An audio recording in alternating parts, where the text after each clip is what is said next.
ยอมรับว่าห้านเฮาบ่เป็นห้านที่ขายสินค้าที่ดีที่สุดเพอร์เฟกที่สุด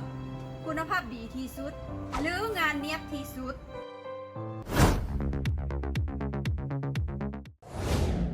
พวกเขาเต็มที่กับการเลือกคัดสรรสินค้าที่คิดว่าดีที่สุด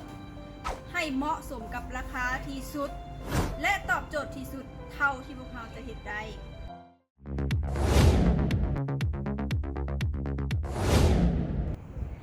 พร้อมรับคำแนะนำคำติชมและพร้อมปรับปรุง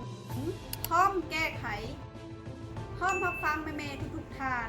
แม่ๆสามารถเม้นใต้โพสต์นี้มาได้เลยว่าต้องการให้ทางห้านเฮาปรับปรุงหรือแก้ไขจุดใดเพิ่มเติม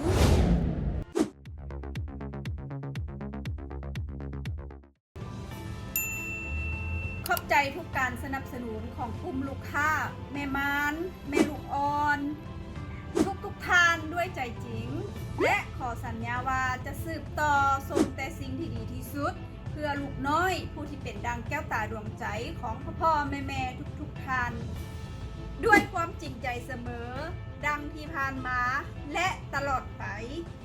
For Baby Love มอบความสบายที่ลูกสัมผัสได้